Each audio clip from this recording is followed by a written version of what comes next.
The most recent jobs report has proven to be a significant letdown for our nation. For years, Kamala Harris has misled the public about the lackluster job growth, which has never shown any real progress. Under her leadership, a staggering 46,000 manufacturing jobs have been lost, and a shocking 773,000 Americans have been left unemployed in the past year alone. Foreign-born individuals are increasingly taking the place of American workers, resulting in a decline in our country's prosperity. It is evident that Sleepy Joe and Lion Kamala have failed in their responsibilities. The solution to making America great again lies in electing Trump. Make sure to exercise your right to vote. In a recent statement, Donald Trump lashed out at Liz Cheney, accusing her of being a war hawk who lacks the courage to fight on her own. He also took aim at Dick Cheney for his controversial decisions in the Middle East. Additionally, Trump targeted Mark Cuban, branding him as a loser with significant character deficiencies. As a result of backlash from women, whom Trump commended for their intelligence and resilience, Cuban was compelled to issue an apology for his behavior. The narrative being perpetuated by the mainstream media and establishment politicians suggests that Donald Trump called for Liz Cheney to be executed by firing squad, but in reality, he was merely criticizing her hawkish views and lack of military experience. Trump pointed out Cheney's familial ties to war, her father being Dick Cheney, and portrayed her as unintelligent and overly aggressive. He presented a hypothetical situation where Cheney becomes the target of gunfire, highlighting her willingness to send others into battle while avoiding it herself.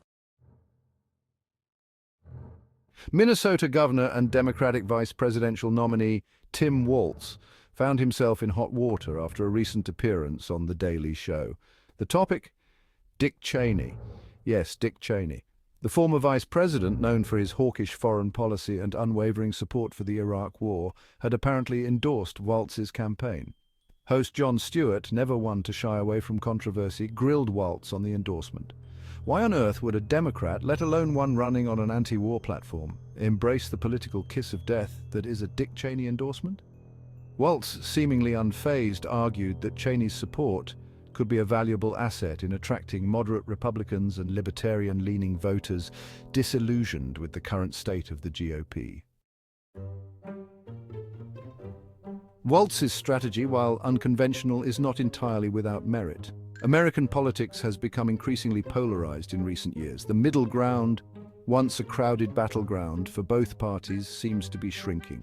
Walz, in a bid to expand his base beyond the Democratic faithful, is attempting to tap into a potential well of disaffected Republicans. These voters, turned off by the extremism and chaos of the current Republican Party, might find solace in a more moderate Democrat like Walz. Cheney, for all his flaws, is still seen by some as a symbol of traditional pre-Trump conservatism. His endorsement, Walz hopes, will serve as a bridge to these voters, signaling a willingness to work across the aisle. However, the potential benefits of Cheney's endorsement are likely to be outweighed by the significant baggage he brings. Cheney remains a deeply polarizing figure, particularly among the Democratic base. His name is synonymous with the Iraq War, a conflict widely viewed as a disastrous foreign policy blunder. His unwavering support for the war, coupled with his hawkish views on national security, alienate many Democrats and independents. Furthermore, Cheney's close ties to the George W. Bush administration, another era marked by political turmoil, do little to enhance his appeal. It's a gamble for Walz, one that could backfire spectacularly if it alienates core Democratic voters. Section 4, Echoes of Endorsements Past, A History of Controversy. History is replete with examples of political endorsements that backfired. In 1964, Republican presidential candidate Barry Goldwater famously received the endorsement of segregationist Strom Thurmond. While Goldwater attempted to distance himself from Thurmond's extremist views, the damage was done. The endorsement solidified Goldwater's image as an extremist in the minds of many voters, contributing to his landslide defeat. Similarly, in 2008, Republican presidential nominee John McCain's decision to select Sarah Palin as his running mate was initially seen as a shrewd move to energize the conservative base. However, Palin's inexperience and controversial views ultimately alienated moderate voters. playing a role in McCain's loss to Barack Obama. Section 5. Alienating the base, the risks of reaching across the aisle. For Waltz, the Cheney endorsement presents a similar dilemma. While it might appeal to a small sliver of moderate Republicans, it risks alienating key segments of the Democratic coalition. Arab Americans, many of whom harbor deep resentment towards Cheney for his role in the Iraq War, are unlikely to be swayed by his endorsement.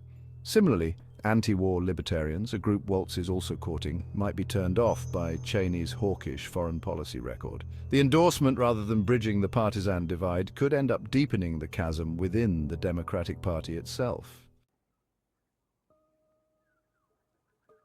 Section 6. Ethics and Elections, the price of political pragmatism. The Cheney endorsement raises broader questions about the ethics and efficacy of political endorsements in general.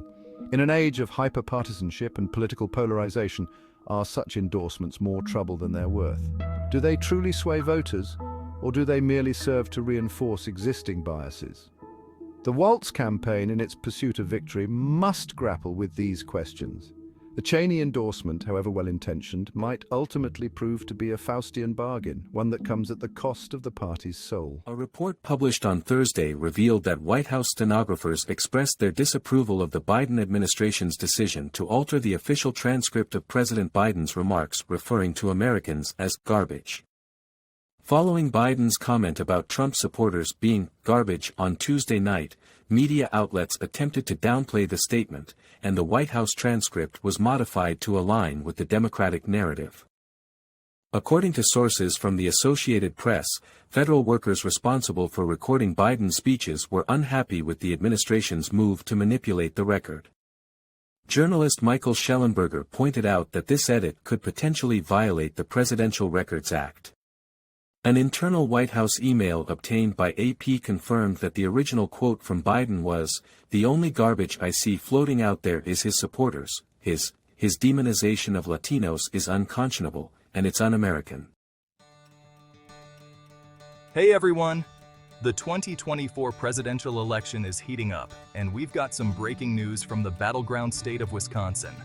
Former President Donald Trump has taken the lead over Vice President Kamala Harris by a margin of 3 points. That's right, Trump is currently at 50%, with Harris trailing at 47%. This is huge. The final days of the campaign have been intense, with both candidates making their last push to win over undecided voters. Trump has been hammering home his message of economic revival and job creation, while Harris is focused on health care and climate change. But let's talk about the numbers that really matter. Today's jobs report has been a major talking point. Trump has criticized the current administration for what he calls a pathetic job growth. According to him, Kamala Harris has been misleading the public about job creation, and the numbers are not looking good. Over the past year, 773,000 Americans have lost their jobs, with 46,000 manufacturing jobs reportedly disappearing. Trump is promising to turn this around and make America great again. And it's not just Wisconsin where Trump is making gains. The latest national poll shows Trump with a slight edge over Harris. This race is incredibly tight, folks, and every single vote is going to count. Trump's message is clear. America is a nation in decline, but with his leadership, he believes it can rise again. In the Midwest, states like Michigan and Pennsylvania are also pivotal. Trump has been campaigning hard in these areas, emphasizing local issues like manufacturing jobs and the economy. He's urging everyone to get out and vote, especially since early voting in Michigan ends on Sunday. It's now or never, people. And let's not forget the Supreme Court's recent decision on Pennsylvania mail-in ballots, which has added a new layer of complexity to the race. Trump praised the ruling, while Harris criticized it, calling it a threat to voter turnout and election integrity. It's a contentious issue, but one that underscores just how critical every vote is. Celebrity endorsements have also come into play. LeBron James and Arnold Schwarzenegger have thrown their support behind Harris, while Trump continues to have backing from some high-profile figures in the entertainment industry. Whether these endorsements will sway voters remains to be seen, but they certainly add to the drama of this election. In these final moments, it's crucial to remember what's at stake. Robert Kennedy Jr. himself has said, "When you go into that voting booth, you're going to see my name on the ballot." I do not want you to vote for me. If you want to see me go to Washington, you better vote for Donald Trump. That's a powerful statement, folks. So here's the call to action. Go vote. Get everyone you know and head to the polls. With your help, Trump believes he can defeat Kamala Harris and make America great again. This is a pivotal moment in our nation's history, and your vote can make a difference. Let's make it count. Thanks for tuning in, and remember, your voice matters. Get out there and vote. Until next time, stay informed and stay engaged. The war initiated by Cheney's deceitful rhetoric resulted in the displacement of millions of Iraqi civilians, along with a staggering estimate of 654,965 excess deaths within the initial 3-year period. This turmoil gave way to a surge in sectarian violence, the emergence of al-Qaeda, the genesis of ISIS, and the persistent unrest in the region. While centrist Democrats once chastised Bernie Sanders for receiving the endorsement of Joe Rogan, their focus has now shifted to scrutinize Jill Stein and David Duke, despite Stein's rejection of Duke's support. Harris and her followers appear to overlook the evolving landscape of political alliances in their criticisms of Stein. Minute of Truth from KateDalleyRadio.com. Look, Facebook is owned. Okay. Mark Zuckerberg is a front man for Facebook. It was actually called LifeLog back in the day. It was a CIA operation. And they were the ones that came up with this gem of you giving all your information, your thoughts and what you like and everything else and all your friend circles to the CIA. But they couldn't sell that. So what they did was they ended LifeLog. And about a month later, they put this little college student, Mark Zuckerberg, as the face of Facebook to make it look like it was a private entity. And they created a whole story around it. Now, to ask yourselves this, do you know anybody at the age of 20 that is going to get $8 to $10 million from people to start a business when they're not proven, have never worked in a business before, have never started anything before? No, of course, it's a ridiculous story. It's never going to happen. It's completely owned. And so is Jeff Bezos, the front man of Amazon. But that's another whole minute of truth from KateDalleyRadio.com.